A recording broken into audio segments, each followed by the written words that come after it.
নমস্কার, নাগরিক মনে সবাইকে স্বাগত।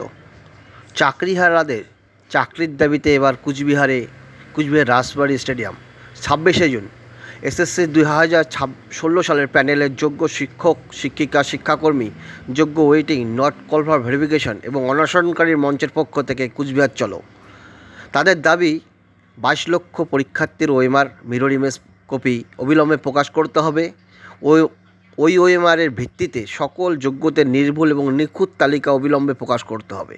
এসএসসি প্রকাশিত পরীক্ষার বেআইনি নিয়োগ নোটিশ এবং বেআইনি গেজেট অবিলম্বে প্রত্যাহার করতে হবে। বিধানসভায় জরুরি অধিবেশন ডেকে এই জ্বলন্ত সমস্যার সমাধান করতে হবে এবং 2016 সালে সকল যোগ্য শিক্ষক শিক্ষিকা শিক্ষাকর্মীদের সসম্মানে চাকরিতে বহাল রাখতে হবে এবং চাকরিতে যোগদানের দিন থেকে চাকরির ধারাবাহিকতা বজায় রাখতে হবে। সুপ্রিম কোর্টের 3রা এপ্রিলের রায় অনুযায়ী অযোগ্য টেন্টেড শিক্ষক ও শিক্ষাকর্মীদের অবিলম্বে টার্মিনেট করতে হবে এবং টার্মিনেট সার্টিফিকেট দিতে হবে। এই উপলক্ষে আজকে কুচবিহার রাজবাড়ী স্টেডিয়ামে কুচবিহার চলো অভিযান।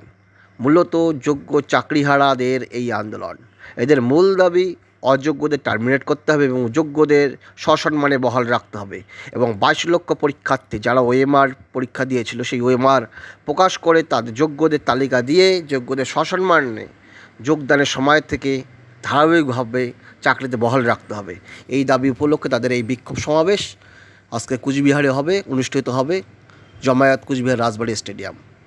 সেই জন্য কলকাতা থেকে এই অনশনকারীর মঞ্চের পক্ষ থেকে সুমন বিশ্বাস এবং কুচবিহারের সকল যোগ্য নট কল ফর ভেরিফিকেশন শিক্ষাকর্মীদের আজকের এই সমাবেশ।